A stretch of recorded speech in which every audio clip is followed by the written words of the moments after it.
नमस्कार, मेरा नाम भावना सुखीजा है और इंडिया डेली के सोशल पेज पर मैं आप सभी का स्वागत करती हूँ। जैसे जैसे सर्दियां बढ़ती जा रही हैं वैसे वैसे कोहरा भी अपने स्तर पकड़ रहा है। कोहरा और पॉल्यूशन का डेडली कॉम्बिनेशन कहीं ना कहीं अस्थमा के मरीजों के लिए एक प्रॉब्लम बन गया है। तो इन सभी सवालों को जानने के लिए आज हमारे साथ मौजूद हैं डॉक्टर राहुल शर्मा। तो सर, आपका बहुत बहुत स्वागत है। Thank you. सर, मैं आपसे ये जानना चाहूंगी कि जैसे जैसे कोहरा बढ़ रहा है और साथ में पॉल्यूशन भी है, AQI जो है 400 के पार चल रहा है, तो इससे सर हमें सांस लेने में क्यों दिक्कतें आ रही हैं? So I think this is a very important question. जो AQI है वो 400 नहीं, आज 500 पहुंच गया है। कोहरा और स्मोक, जब पॉल्यूशन जब दोनों एक साथ मिलते हैं तो उसको स्मॉग बोलते हैं। और स्मॉग में सबसे ज़्यादा प्रॉब्लम उन लोगों को होती है जिनको ऑलरेडी लंग की डिसीज है, जिसमें एस्थमा एक इंपॉर्टेंट फैक्टर है। होता क्या है कि ये जो है एक इरिटेंट की तरह काम करता है, लंग के अंदर जाता है, लंग में सूजन पैदा करता है, जिससे लोगों को खांसी, बलगम, सांस लेने में तकलीफ, चेस्ट पेन, चेस्ट टाइटनेस ऐसे सिम्टम्स आने लगते हैं। सो पोल्यूशन के साथ हमें ये इम्पॉर्टेंट इंश्योर करना है कि कभी भी अगर हमको ऐसे सिम्टम्स आ रहे हैं तो हमें अपने डॉक्टर की सलाह लेनी है और अप्रोप्रिएट अर्ली ट्रीटमेंट के लिए जाना है। ठीक है। तो सर, जैसे कि हम ट्रैवल कर रहे हैं तो हमें क्या मतलब प्रिकॉशंस लेने चाहिए इन सबसे बचने के लिए, और खासकर जो अस्थमा के मरीज हैं वो काफ़ी परेशान है इसमें? एब्सोल्युटली। आई थिंक सबसे ज़्यादा प्रॉब्लम उन्हीं लोगों को होती है जो ऑलरेडी किसी भी तरह की लंग की बीमारी से ग्रस्त हैं, जिसमें एस्थमा, COPD, ILD, एलर्जीज, इन पेशेंट्स को ये सबसे ज़्यादा प्रॉब्लम होती है। तो अगर आप ट्रैवल कर रहे हैं तो सबसे इंपॉर्टेंट चीज़ है कि सबसे पहले तो अननेसेसरी ट्रैवल नहीं करना है। फिर भी अगर एब्सोल्युटली नेसेसरी है तो N95 मास्क के साथ निकलें, क्योंकि AQI सबसे ज़्यादा उन्हीं लोगों को अफेक्ट करने वाला है जिनमें ऑलरेडी लंग की डिसीज़ है।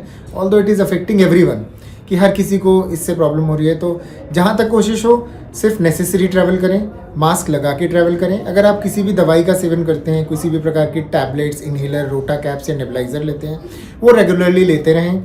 एक और इम्पॉर्टेंट चीज़ है कि वैक्सीनेशन गवर्नमेंट ऑफ इंडिया ने सबके लिए रेकमेंड किया है, जिसमें फ्लू का वैक्सीन हर साल लगवाना चाहिए और निमोनिया का vaccine depending on the age एक बार या 5 साल के बाद दोबारा रिपीट किया जा सकता है।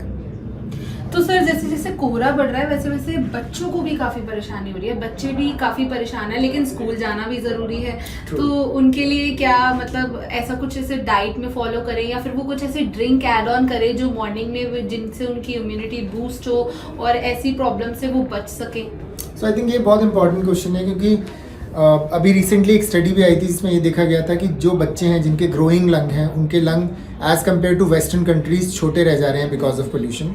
सो ये बहुत ही खास तौर से ख्याल देने वाली बात है कि हम बच्चों में इन सब चीज़ों का समाधान कैसे करें। तो सबसे पहले तो एक चीज़ देखनी कि अगर बच्चों को सिम्टम्स हैं तो उन्हें भी चेक कराना। आजकल नई नई टेक्निक आ गई हैं जिनमें सिंपल टेस्ट से हम ये पता चला सकते हैं कि बच्चों में अर्लीस्ट लंग डिसीज़ आ रही है कि नहीं आ रही है। पहली चीज़, जिसमें FOT करके एक टेस्ट होता है, फिनो करके एक टेस्ट होता है, जो ये बताता है कि बच्चों में एलर्जीज या लंग में प्रॉब्लम आ रहा है या नहीं आ रहा है।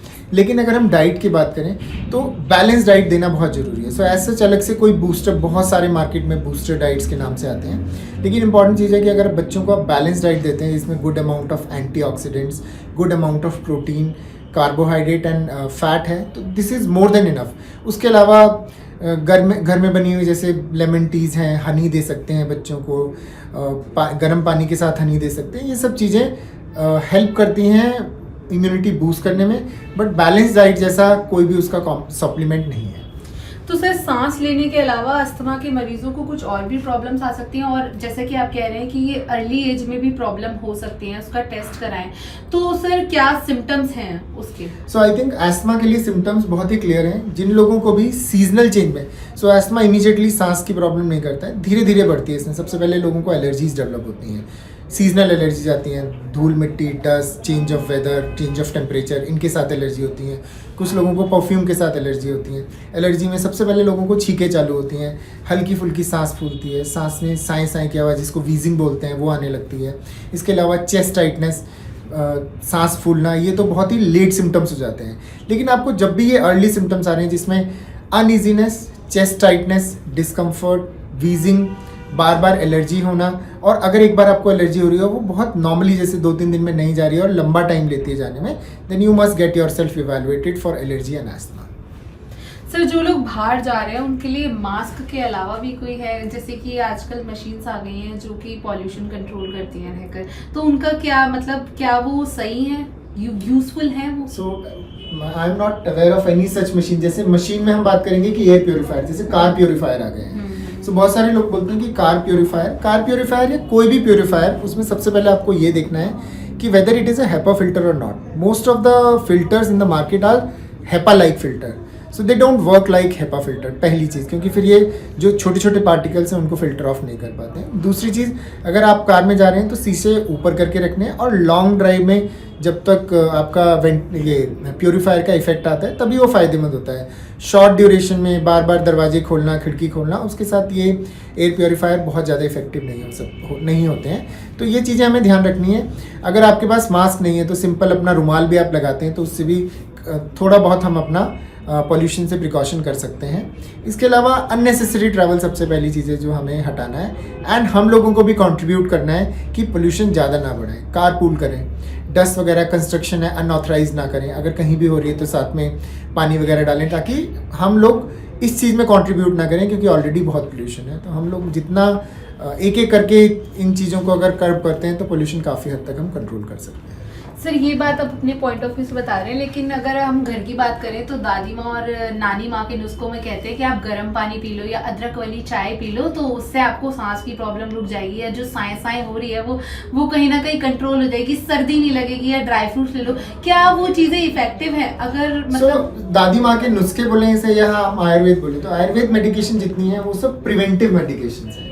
एक बार आपको सिम्टम्स आ रहे हैं तो ये इतना अच्छा काम नहीं करते हैं. सो ये बहुत ज़रूरी है कि हम प्रिवेंटिव में अच्छी डाइट लें. जैसे अगर आप ड्राई फ्रूट्स की बात करते हैं तो ये भी एक अच्छी डाइट में काउंट होता है. आप गर्म पानी की बात करते हैं, एक अच्छी दिनचर्या में काउंट होता है. आप हनी साथ में लेते हैं, अच्छी दिनचर्या में काउंट होते हैं. सो ये सब कुछ लाइफस्टाइल मॉडिफिकेशन है जिसे अगर आप करते हैं उसके साथ आप ज़्यादा स्वस्थ रह सकते हैं, आपकी इम्यूनिटी बेटर रह सकती है. बट मेरा सजेशन यही है कि अगर आपको सिम्टम्स डेवलप हो रहे हैं तो these medications are not that effective. And problem ये है कि जो बाहर रिस्क फैक्टर है, जो पोल्यूशन है, उसके साथ आपको सीवियर अटैक हो सकता है. निमोनिया के इतने सारे मरीज हमारे हॉस्पिटल में अभी एडमिट हैं जो इनिशियली यही सोचते हैं कि ठीक हो जाएगा. सो काइंडली जब भी आपको सिम्टम्स डेवलप हो जाए उन्हें इग्नोर ना करें. सिम्टम्स इग्नोर करने में चीज़ें वर्स हो सकती हैं. So preventive part is always good, but अगर सिम्टम्स है तो प्लीज़ डॉक्टर की सलाह लें. सर आखिरी में मेरा यही सवाल है कि मैं भी आपसे कोई ऐसी ड्रिंक जानना चाह रही हूँ कि जिससे इम्यून सिस्टम हमारा अच्छा रहे, जिससे ऐसी कोई प्रॉब्लम्स ना आए. जो हम ये ड्रिंक्स की बात करते हैं या इम्यूनिटी बढ़ाने की बात करते हैं, ऐसा कोई डायरेक्ट प्रूवन फॉर्मूला दुनिया में किसी के पास नहीं है. लेकिन येस, अगर हम हेल्दी डाइट, हेल्दी ड्रिंक्स लेते हैं जिसमें हम ये बोलते हैं कि ग्रीन टीज़ लेते हैं लोग, या बैलेंस डाइट लेते हैं, ड्राई फ्रूट्स लेते हैं, गर्म पानी पीते हैं, स्मोकिंग नहीं करते हैं. सो ये चीज़ें कुछ ऐसे लाइफस्टाइल मॉडिफिकेशन में हैं जिसमें हम ये बोल सकते हैं कि आप अपनी ओवरऑल इम्यूनिटी को अच्छा रख सकते हैं. साथ में रेगुलर एक्सरसाइज करना, योगा प्राणायाम करना, ये सब आपकी दिनचर्या को बेहतर करता है और आपकी रोग प्रतिरोधक क्षमता को बढ़ाता है. लेकिन देयर आर पीपल लाइक जिनमें कैंसर पेशेंट्स हैं, या पेशेंट हैं जिनमें कुछ ऐसी दवाइयाँ चल रही हैं जिससे उनको इम्यूनिटी कम होती है, या डायबिटिक पेशेंट हैं जिनमें ऑलरेडी इम्यूनिटी कम है. सो ये लोग बहुत ज़्यादा इन्फेक्शन प्रोन होते हैं. तो so rather than a drink I would suggest कि आप लोग वैक्सीनेशन करा सकते हैं फ्लू के लिए, जो ईयरली WHO द्वारा नई वैक्सीन हर साल आती है. इसको लगाएंगे तो 70% इसकी एफिकेसी, जिससे 70% तक आप सर्दी, खांसी, जुकाम और वायरल इन्फेक्शन से बच सकते हैं. सर आपने हमारे सभी सवालों के जवाब भी इतने क्लियरली दे दिए. मैं उम्मीद करती हूँ कि हमारी जनता को ये सभी सवालों के आंसर्स मिल गए होंगे. और अगर आपको और भी कोई क्वेश्चन है तो हमें कमेंट करके ज़रूर बताएं. ये थे हमारे साथ doctor Rahul Sharma Fortis hospital से. आप देखते रहिए इंडिया डेली का सोशल मीडिया पेज, और हमें ऐसी और जानकारी के लिए फॉलो करना ना भूलिएगा.